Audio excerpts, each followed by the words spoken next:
शहर के sports complex में मंगलवार को योगी आदित्यनाथ ने बीजेपी डूंगरपुर विधानसभा के प्रत्याशी बंशीलाल खटारा के समर्थन में जनसभा की। सभा को संबोधित करते हुए यूपी सीएम योगी आदित्यनाथ ने कहा कि पिछले 5 सालों में राजस्थान कहरा रहा था, जहां राजस्थान में 5 सालों पहले विकास चला था। प्रदेश में राज्य सरकार ने जो कदम उठाए हैं वह आज अवरुद्ध होकर कांग्रेस के राज में भ्रष्टाचार में नंबर 1 हो गए हैं।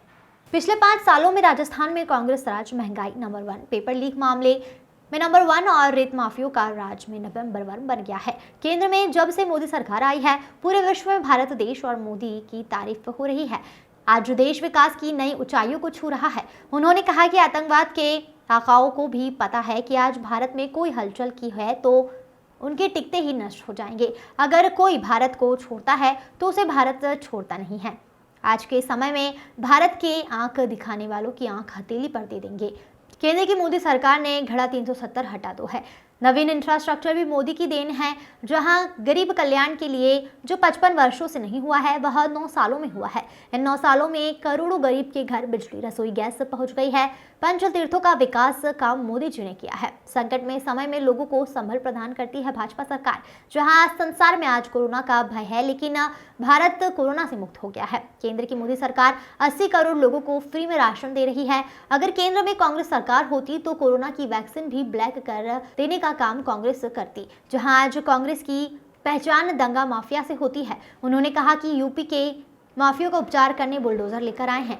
जब से मोदी सरकार आई है तब से 500 वर्ष की समस्या का समाधान कर लिया गया है और अयोध्या में राम मंदिर बन रहा है। यूपी के डबल इंजन की सरकार नहीं होती तो यह संभव नहीं होता। राजस्थान में अराजकता, भ्रष्टाचार के साथ ही माफियाओं से मुक्त कराने के लिए राजस्थान में भाजपा की डबल इंजन की सरकार चाहिए।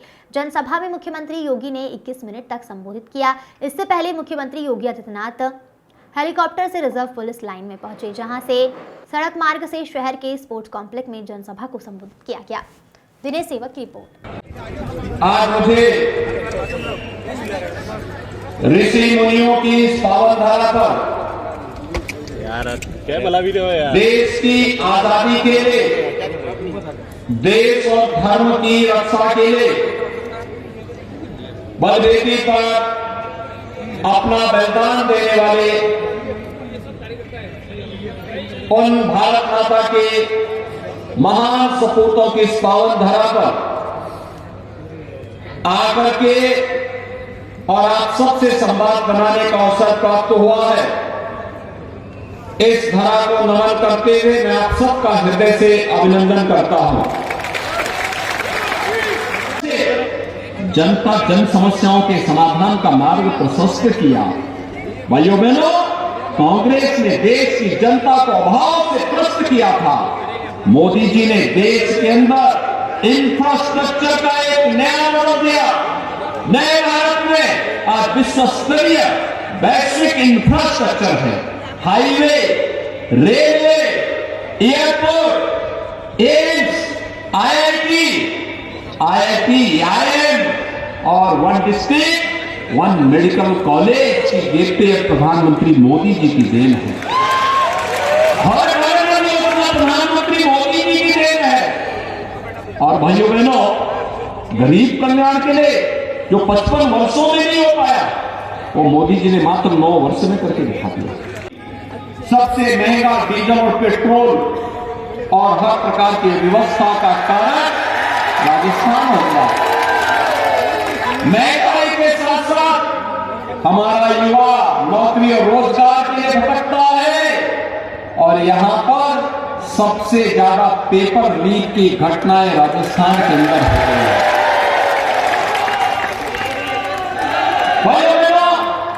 इसीलिए आज मैं आपके पास आया हूं। जब भारत बदल रहा है, प्रधानमंत्री मोदी जी के नेतृत्व में एक नए भारत का दर्शन 142 करोड़ की भारत की जनता कर रही है और जब पूरी दुनिया के अंदर भारत का सम्मान हो रहा है। आज जब प्रधानमंत्री मोदी जी दुनिया के अंदर किसी भी देश में जाते हैं, पूरा देश पलक पावड़े बिछा करके मोदी जी के स्वागत के लिए खड़ा होता हुआ दिखाई देता है। मोदी जी के साथ साथ 142 करोड़ भारतीयों का सम्मान होता है। भारत भारत के प्रति दुनिया का नजरिया बदला है। लोग आज भारत को अच्छी निगाहों से देखते हैं। और भाइयों बहनों, जो विकास की नई ऊंचाइयों को छूता हमारा देश आज जब दुनिया की धारणा को बदल रहा है, बदलने में सफल हुआ है, हमारी सीमाएं सुरक्षित हुई हैं। याद करिए 9 वर्ष पहले दुश्मन देश घुसपैठ करते थे, आतंकवादियों की घुसपैठ होती थी, आतंकवाद की बड़ी बड़ी घटनाएं घटित होती थी। लेकिन आज आतंकवादियों को, आतंकवाद के आकाओं को ही पता है कि अगर उन्होंने घुसपैठ की, आतंकी घटना को अंजाम दिया तो आतंकवादी तो नष्ट होगा ही होगा, उसके आकाओं के ठिकाने भी नष्ट किए जाएंगे। ये नया भारत है, ये नया भारत है, छेड़ता नहीं है, लेकिन कोई छेड़ता है तो उसको छोड़ता भी नहीं है।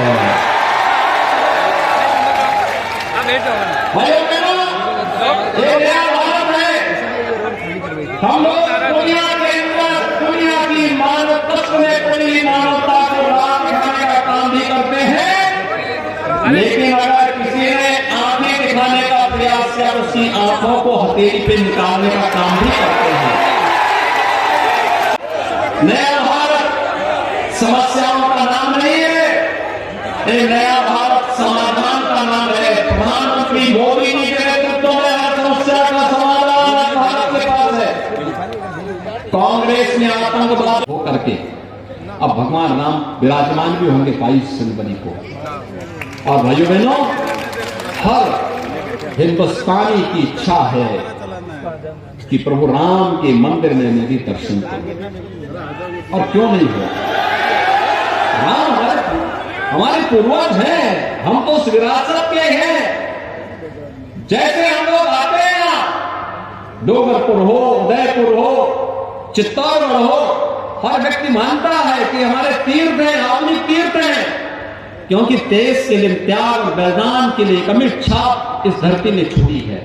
और भाइयों बहनों, ऐसे ही देश के अंदर धर्म और न्याय की स्थापना के लिए, सत्य की स्थापना के लिए, राम राज्य की अवधारणा को देने के लिए प्रभु राम के प्रति हम सबका एक स्वाभाविक सम्मान और श्रद्धा का भाव है। और उसी श्रद्धा को व्यक्त करने का एक अवसर हर भारतवासी को प्राप्त होगा। और इस अवसर पर इसीलिए मैं आप सबका कहने के लिए आया हूं। भाइयों बहनों, उत्तर प्रदेश में डबल इंजन की सरकार नहीं होती तो ये काम नहीं होता। डबल इंजन की भाजपा की सरकार थी, मोदी जी का नेतृत्व है, तो अयोध्या में राम मंदिर का निर्माण हो रहा है, भव्य मंदिर का निर्माण हो रहा है। अयोध्या का दीपोत्सव भी आपने देखा होगा, लाखों दीप जल रहे थे अयोध्या में, हर वर्ष जलते हैं जब से भाजपा की सरकार उत्तर प्रदेश में आई है। सबको सुरक्षा, कोई दंगा नहीं हुआ, कहीं कोई समस्या नहीं, कोई किसी प्रकार का दंगा नहीं। भाइयों बहनों, इसीलिए हम लोग आज आपके पास आए हैं कहने के लिए, राजस्थान को इस अराजकता, अव्यवस्था, भ्रष्टाचार, गुंडागिरी, माफियागिरी से मुक्त करने के लिए डबल इंजन की सरकार राजस्थान में भी चाहिए। डबल इंजन की सरकार के लिए श्री बंसीलाल कटारा को यहां से विधायक बनाना चाहिए। सहमत हैं? सभी लोग सहमत हैं? सभी लोग दोनों हाथ लगा के एक बार अपनी सहमति का मोहर लगा करके मेरे सामने बताइए थोड़ा।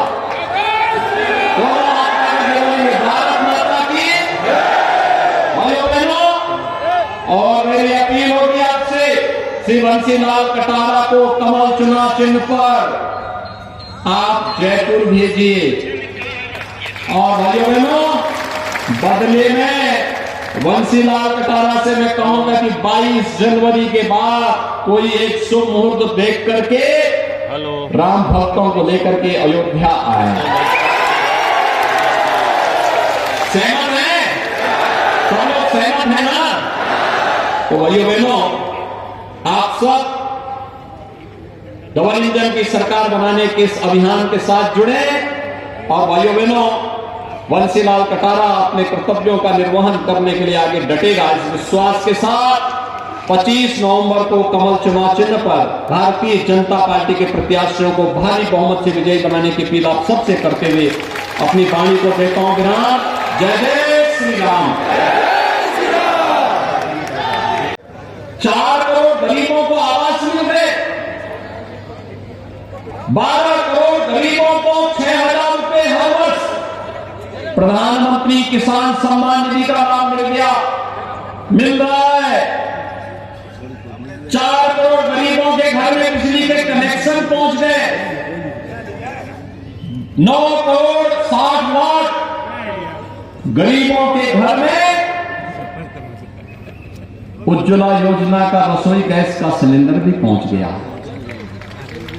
भाइयों बहनों, वनवासियों का, गिरिवासियों का, आदिवासियों का सम्मान कैसे होना है, 15 नवंबर की तिथि जनजातीय दिवस के रूप में मना करके प्रधानमंत्री मोदी जी ने जनजातीय गौरव को आगे बढ़ाने का काम किया। आज उनको उत्थान के लिए नई नई योजनाएं चल रही है। बाबा साहब भीमराव अम्बेडकर को सम्मान देते हुए पंच तीर्थों का विकास ये प्रधानमंत्री मोदी जी की देन है। भाइयों बहनों, ये सब कर्फ्यू दंगा ये कांग्रेस की पहचान है। कांग्रेस ने 5 वर्ष के शासनकाल में क्या किया? यहां पे आपको बजरी माफिया दे दिया होगा, खनन माफिया दे दिया होगा, वन माफिया दे दिया होगा, पशु माफिया दे दिया होगा, संगठित अपराधों में लिप्त माफिया दे दिए होंगे। और भाइयों बहनों, इन्हीं माफिया को उपचार करने के लिए हम उत्तर प्रदेश में बुलडोजर लेके आए हैं। डबल इंजन की सरकार इस माफिया का उपचार अच्छी तरह करना जानती है।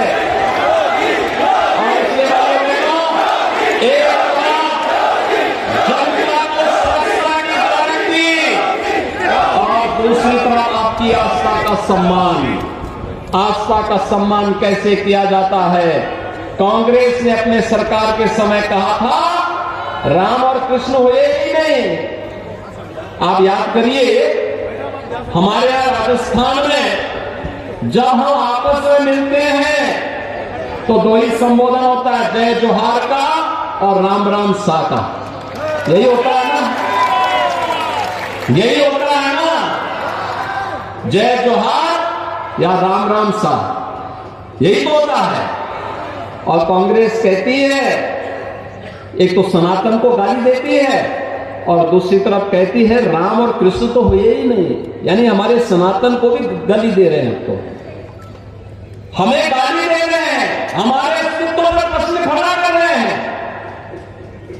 भाइयों बहनों, जो हमारे अस्तित्व पर प्रश्न खड़ा कर रहा हो, क्या हमें उसे समर्थन करना चाहिए? क्या हमें माफियाओं को समर्थन करना चाहिए? क्या जो हमारे प्रभु को गाली देते हो, क्या हमें उन्हें समर्थन करना चाहिए? क्या? और देखिए, मोदी तो नाम है समाधान का। मोदी जी ने जो बोला सो करके दिखा दिया। 500 वर्षों की समस्या थी अयोध्या में, आज अयोध्या में मंदिर बन रहा है ना। अयोध्या में आज मंदिर बन रहा है ना, कोई संदेह है? अच्छा, डोगरपुर से कितने लोग वहां जाना चाहते हैं? अयोध्या पूरा डोगरपुर ही जाना चाहता है। आप सबका अभिनंदन है अयोध्या में। 22 जनवरी को प्रधानमंत्री मोदी जी के कदमों से अयोध्या में भगवान राम के भव्य मंदिर में रामलला विराजमान होंगे 500 वर्षों के बाद। याद करिए, हमारे पूर्वजों का कई पटेल को सम्मान देने का काम है प्रधानमंत्री मोदी जी ने किया। दुनिया के अंदर उनकी सबसे बड़ी प्रतिमा का निर्माण प्रधानमंत्री मोदी जी ने स्थापित किया। एक तरफ भारत देश की सीमाओं को सुरक्षित करता है, विकास की बड़ी बड़ी परियोजनाओं को लेकर के आता है, गरीब कल्याणकारी योजनाओं को प्रभावी ढंग से आगे करता है, और दूसरी ओर सुरक्षा का एक बेहतर वातावरण भी देता है। अब हर खबर पर रहेगी हमारी नजर। चैनल की हर खबर को सबसे पहले पाने के लिए fast public live news channel को सब्सक्राइब करें, लाइक करें और शेयर करें। साथ ही बेल आइकन पर क्लिक करना ना भूलें।